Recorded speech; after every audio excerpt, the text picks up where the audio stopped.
ever wondered what affects the pricing, the coverage, or the availability of the insurances that you buy? My name is Peg Vaghaye. I'm the Executive Manager at Broker Relationships here at CGU.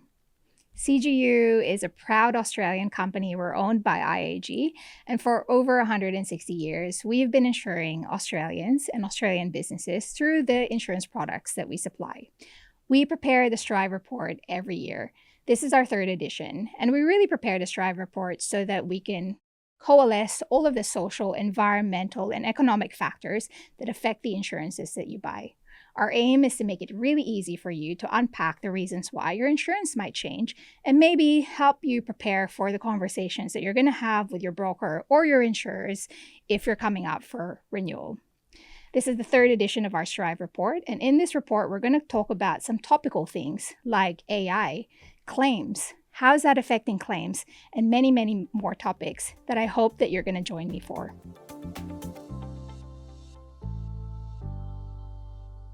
Sustainability and climate, this is a really big topic. And to help us unpack what that actually means, I've got Caetano Mantovanni here. He's part of the IAG Group Sustainability Projects. And for our listeners, we rely on IAG for a lot of the scale and the intellectual property that's provided to us by our group. So if you hear me talk about IAG and CGU, that we use those terms interchangeably throughout this conversation. Welcome, Kai. Thanks for having me, Peg. Now, I think the very first place to start is around ESG. I hear this term thrown around a lot. It's in the news a lot, but can you help me break down what ESG actually means? Sure. We do hear terms like ESG, sustainability, climate. They all used for the right reasons within a similar context, but the main difference is it's what they're used for. E includes all things related to climate. So your emissions, your climate risks, climate opportunities. Social, as it stands for, people. So human rights, modern slavery, people, DEI strategies, diversity and inclusion, and so on. The G is for governance. So reporting, mandatory disclosures, frameworks that will help businesses communicate the E and the S. And so because that's such a big topic for today, we're going to focus on the E and the G. One more thing that I think you've touched upon a little bit, Kai, is around reporting. And in the context of reporting, I hear about scope 1, scope 2, and scope 3. Can you help break that down for us? What does it all mean, scope 1, scope 2, scope 3? So the scopes are related to your emissions, right? So every business has an emission portfolio inventory. And so scope 1 and scope 2 and scope 3 helps categorize some of those emission sources. But it's pretty simple. Scope 1 is everything to do with the fuels and types of refrigerants, gases that you actually burn as a business to run your business. So think about fleet emissions. So the cars we drive, CGU, salespeople, brokers, or assessors, salespeople, sales teams, they are using cars. And so the emissions associated with the fleet are captured within scope 1 emissions. The gases, the refrigerants that we burn to actually power our buildings, cooling or heating, are also captured within scope 1 emissions. Scope 2 emissions is very straightforward. Anything to do with electricity emissions. So again, the electricity, the energy that we use to power our buildings, our shops, you name it, that's captured within scope 2 emissions. Scope 3 emissions is slightly more complicated. Scope 3 emissions, you've got operational scope 3 emissions, again, emissions that are associated with how we run our business, however, that we don't have direct control. So for example, travel emissions. We're flying around the country to see customers, brokers, partners, and the emissions associated with flying are captured within scope 3 emissions. However, we have little influence over those. The other part of scope 3 emissions are what we call downstream emissions that are to do with our products and services. So for us as an insurance business, insurance associated with our insurance products are captured in that bucket, as well as, for example, supply chain emissions. And in that context, Because of the Australian Sustainable Reporting Standards that's coming into force on the 1st of January, a lot of companies, especially larger companies, are really at the forefront of trying to understand what the scope 1, 2, and 3 emissions are. But how does that affect a small business? What's your take on it? We like to say that every small business is part of a large business value chain. So although you may not be captured within the first or the second or even the third stage of this mandatory disclosure requirement, you're still going to be asked by large businesses to disclose or to support the process of a large business disclosing their emissions portfolio. So the other term that we like to use in the industry is that every business scope 1 and 2 emissions is everyone else or someone else's scope 3 emissions. So again, in our case, IAG, our supply chain emissions, which captures lots of hundreds, if you like, of small businesses, will form our scope 3 emissions. So you may, as a small business, you may get a requirement from an actual customer sales value proposition to say, hey, we're having to disclose this as a large business. We're now going to ask you the same question so we can actually provide the right information to the government, our stakeholders, investors, internally, externally. Yeah. So how I'm understanding that, Kai, is that for the large companies, Group 1 and that's the phase 1, which you referred to earlier, that's happening on the 1st of January 2025. Correct. Yep. And then there's another phase, which is 1st of July 2026. And then it's happening on the first of the third wave, I think, is happening on the 1st of July 2027. But you're saying to me right now that don't wait till the 1st of July 2027 to understand what your scope 1, scope 2, what your emissions are, full stop. Correct. Yeah. And the stages are based on the size of the business. It may be revenue size or asset ownership value, employees, and so on.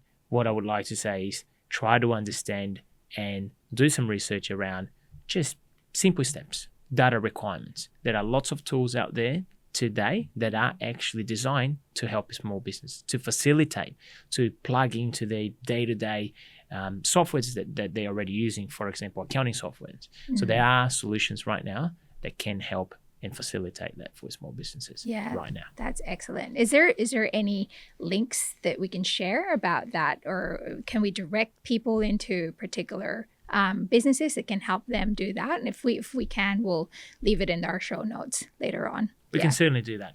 Yeah.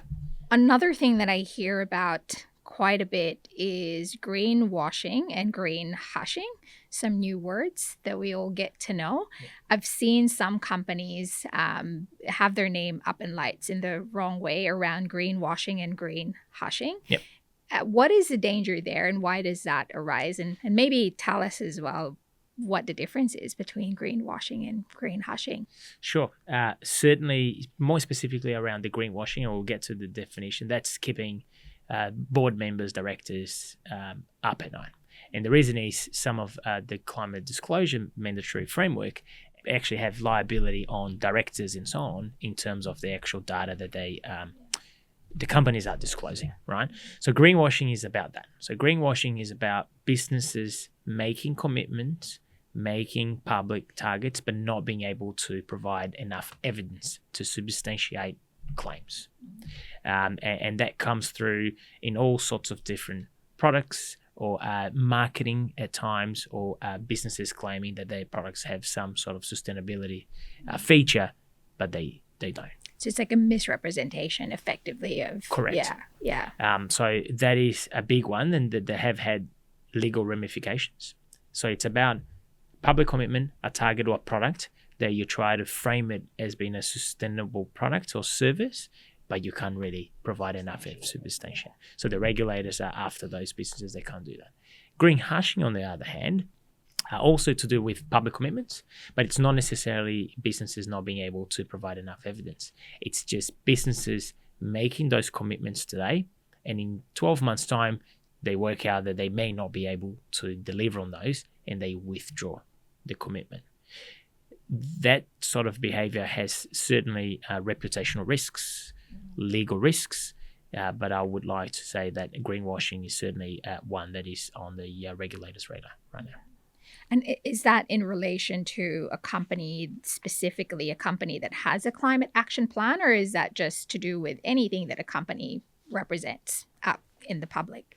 Across everything. As I've mentioned, it could be as simple as a particular product, a car, for instance, just using a car as an example. It's a great example. That manufacturers may be saying that it has a particular emissions profile, but in fact, that is not the case. When you're driving in normal conditions, for instance, the emissions profile is higher than what the car manufacturer is trying to sell to consumers. Right. Or if you advertise something that you say is sustainable, maybe like washing powder or something. Correct. Is that something? Spot on. Yeah. Yep. Some other industries, such as superannuation funds, for instance, they may have ESG label products, investment products, that they, on the surface, market as being an ESG product, but they don't actually necessarily meet the actual ESG requirements to being labeled as an ESG product. So there's a misrepresentation on that particular product, which leads people to believe that they are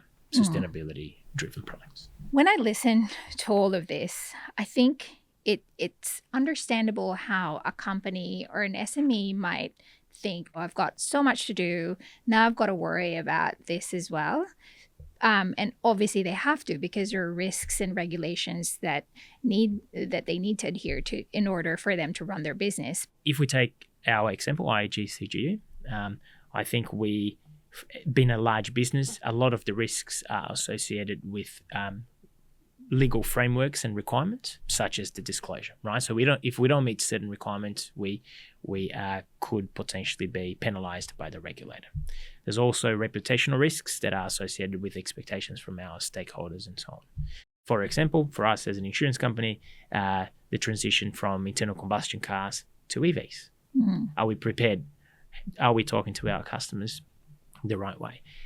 That's from a products and services perspective and a regulatory framework. For a large business as well as a small business, I would like to say that addressing sustainability, or say climate, so you're basically safeguarding your business. You're moving to electrical vehicles, for instance, being a small, large business, transitioning your fleet, you're going to save money in the long term in the fuel you use, maintenance, and so on. You're moving to more sustainable energy products, for instance, that they have a renewable component of it. Overall, you can actually capture better prices as well. So look at sustainability as how am I making my business more sustainable and competitive in a very competitive environment.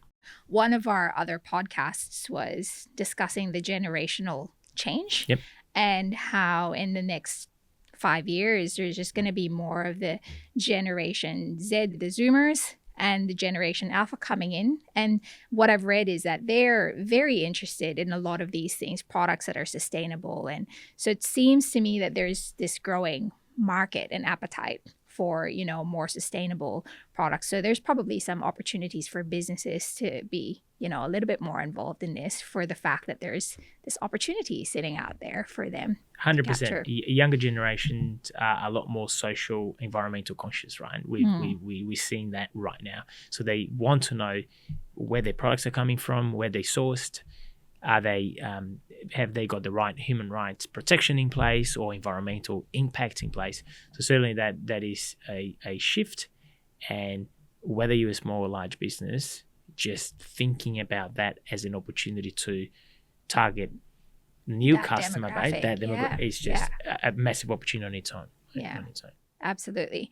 And in that relationship, I think, a lot of people, the easiest way I think that people understand this transition is around net zero. So maybe talk to us about net zero as well, and net zero, and what does it mean for Australians specifically? So Australia, as every other country around the world, we have set targets and commitments under the Paris Agreement, which is an international agreement that lots of countries have signed up for. So from an Australian context perspective, we've got two targets that are very specific. So one, which is being a net zero country by 2050, and we will get to what it means. And another one is to reduce our emissions by 43% by 2030. So two kind of targets, and what we call an interim target and then a 2050 target. Then the next layer, businesses basically have similar targets. So there's alignment between what the country is trying to do with businesses. So IAG, for instance, will have a 2030, 2050 target. What does it mean? For Australia, for example, the main contributor to our total emissions comes from our energy resources. So what does it mean to Australia and Australians, us, you and I, Peg? Australia is trying to fast track its transition to renewable energy. So I'm sure we all have seen that on the news, and solar farms and wind farms, you name it. Australia has been leading the world in terms of a distributed renewable energy. So it's a huge one, yeah. So land use, how we're using our natural resources and so on, that's a big one. Obviously, mining sector, industrial sectors.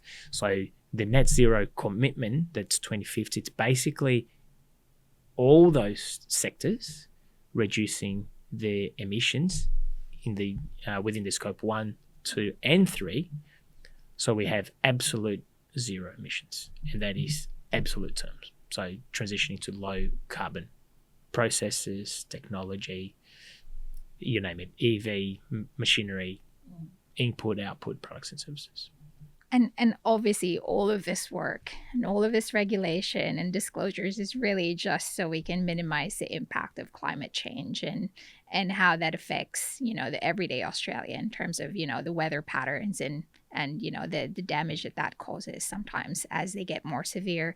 Probably as we kind of move into the last part of our chat, I wanted us to talk a little bit about how we're helping, or IAG and CGU are helping communities by mitigating some of the impacts of, climate change. I know that there's been a paper recently that we've supported around disaster resilience. Is that something that you can talk to? We work very closely with our communities, right? So disaster resilience is core to our business. So the way I look at how IAG CGU best support our communities is basically supporting the transition, right? There's multiple ways. Obviously, from a natural peril disaster perspective, we're right there to help our customers recover and get back on their feet. That's core insurance business. But in my opinion, the best work we can do as being a large asset owner, for example, it's basically helping Australians transition to this net zero target and to a low carbon economy. You're right. It is something that sometimes feels a little bit too far from our day to day. What can we do as individuals, even as a country, if we compare ourselves to other much larger emitters? But Australia has a very important role in the overall transition, being a country that provides natural resources and export to around the world. So IAG basically helping our communities, helping our stakeholders fast track their transition. Because if we can play that role, going back to the small business context, if we can help our small business value chain transition, so then we further contributing to this bigger picture. Well, Kai, thank you so much. I've learned a lot. I mean, I'm quite close to this project, but I think through talking to you, you've really helped me simplify quite a bit of my understanding around, ESG and greenwashing, greenhushing, scope 1, 2, and 3. And I think the biggest takeaway that I've gotten out of this is that this is something that we should be encouraging our brokers, our customers to be curious about now and, helping them through kind of some of these items of transition. So thank you so much for spending time with us and sharing your expertise. It's been my pleasure. Thanks for having me, Peg. The Stride Report is a ready reckoner for our customers about all things insurance. So if you want to get your hands on the Stride Report, contact your broker. And if you don't have a broker, please visit the website for the National Insurance Brokers Association to find a broker near you. From all of us here at CGU, thank you for tuning in, and I look forward to seeing you at the next edition of the Stride Report.